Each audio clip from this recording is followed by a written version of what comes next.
Hello दोस्तों। आज मैं आप लोगों के सामने बात करूंगा 9 सितंबर को होने वाला उपराष्ट्रपति के चुनाव पर। जैसा कि आप जानते हैं कि जगदीप धनखड़ जी के बाद इस्तीफा के बाद में जो सीट खाली हुआ, उसमें अभी उपराष्ट्रपति का चुनाव हो रहा है। अब इस चुनाव में एनडीए गठबंधन से सीपी राधाकृष्णन को उम्मीदवार बनाया गया है और इंडिया गठबंधन ने भी अपना उम्मीदवार उपराष्ट्रपति के चुनाव के लिए सुप्रीम कोर्ट के रिटायर्ड जज बी सुदर्शन रेड्डी साहब को बनाया है। वैसे तो इंडिया गठबंधन और एनडीए गठबंधन के बाद वोटों का अंतर मात्र 31 है और ये साउथ इंडिया के कैंडिडेट हैं, दोनों हैं, सीपी राधाकृष्णन भी और बी सुदर्शन रेड्डी भी। लेकिन अभी वोटों की गणित मैं आप लोगों को समझा दूं कि टोटल वोट जो है वो 782 टोटल वोट हैं और इसमें 542 वो एमपी लोकसभा से हैं, 240 एमपी आपके राज्यसभा से हैं। ये वोटिंग करेंगे 782, ये चुनाव करेंगे। अब इसमें एनडीए के समर्थन में 422 वोट मामला है, जिसमें 293 लोकसभा में है और 129 राज्यसभा में। ये टीडीपी, वाईएसआर रेड्डी, जनसेना, पवन कल्याण, तेलंगाना के जो पार्टी है बीआरएस, ये सभी के सभी ये एनडीए गठबंधन के हैं।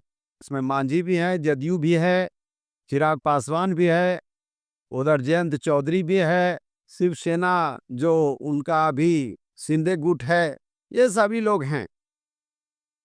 इंडिया गठबंधन के पास में जो वोट है वो इंडिया गठबंधन के पास वोटों की जो संख्या है और एनडीए के पास जो वोटों की संख्या है उसमें 31 वोट का अंतर है। इंडिया गठबंधन में जो समर्थित वोट है 249 लोकसभा में है और 106 राज्यसभा में है, यानी टोटल 360। और एक असाउद्दीन ओवैसी साहब ने भी घोषणा कर दिया है कि हम भी रेड्डी को, जो इंडिया गठबंधन के कैंडिडेट हैं, उनको हम समर्थन देंगे। इस तरह 361 वोट इंडिया गठबंधन के पास है। अब आइए, टीडीपी चंद्रबाबू नायडू का लोकसभा में 16 और राज्यसभा में 2 वोट हैं, इनके 18 एमपी हैं। वाईएसआर सीपी जगनमोहन रेड्डी जिसके नेता हैं, 4 एमपी इनके लोकसभा में हैं और 7 एमपी राज्यसभा में हैं, यानी 11 एमपी हैं। जनसेना पवन कल्याण के पास 2 एमपी हैं और तेलंगाना के बीआरएस के पास 4 एमपी हैं।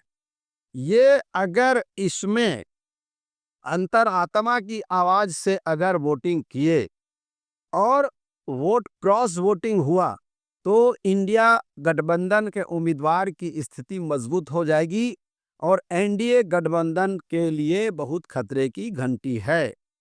अब इंडिया गठबंधन में कांग्रेस, आरजेडी, जेएमएम, शरद पवार, ममता बनर्जी, शिवसेना, उद्धव ठाकरे, आम आदमी पार्टी और अभी ओवैसी साहब जो एआईएम के नेता हैं, वो सभी आ गए। अब ये सवाल उठ रहा है कि यदि अब क्या हो रहा है, अमित शाह कोशिश कर रहे हैं, भाजपा कोशिश कर रही है कि यदि हम इंडिया गठबंधन से 2-4 एमपी भी इधर ले आते हैं और क्रॉस वोटिंग होता है तो वैसी हालत में गोदी मीडिया का एक हेडलाइन चलेगा कि इंडिया गठबंधन, इंडिया अलायंस बिखर गया और बिहार चुनाव से पहले इंडिया अलायंस बिखर गया, इंडिया अलायंस में अब एकता नहीं रहा, राहुल गांधी अब प्रधानमंत्री के सपना छोड़ दे। ये तरह तरह का आएगा मामला।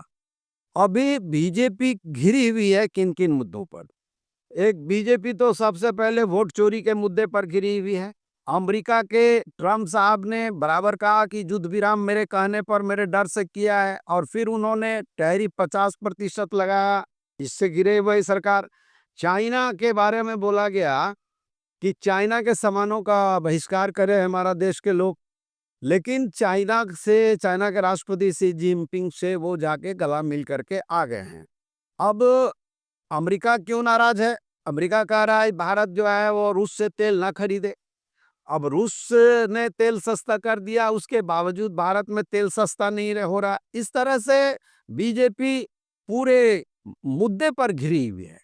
सामने वोट है, यदि 2-4 एमपी भी इंडिया गठबंधन का क्रॉस वोटिंग करके सीपी राधाकृष्णन के पक्ष में वोट कर दिए, तो ये सारा जो गोदी मीडिया है उसका एक ही हेडलाइन चलेगा कि इंडिया अलायंस, इंडिया ब्लॉक बिखर गया है और बिहार के चुनाव में बीजेपी बहुमत से आ रही है। इस तरह का मामला है।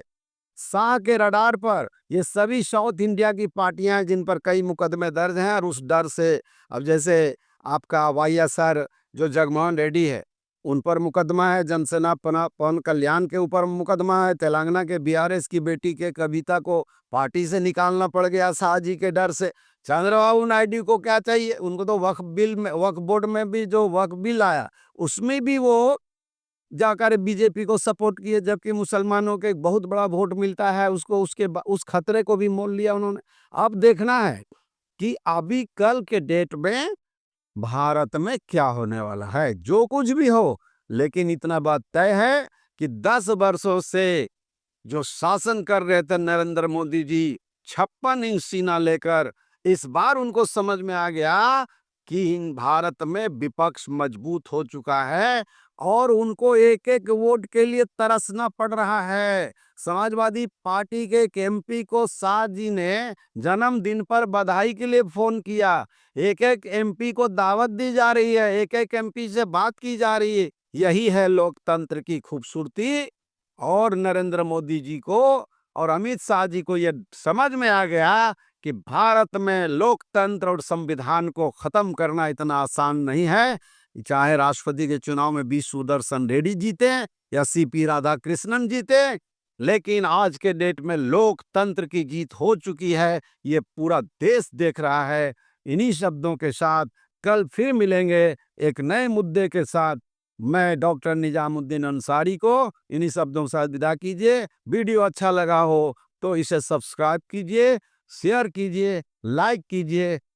जय हिंद, जय भारत, जय संविधान।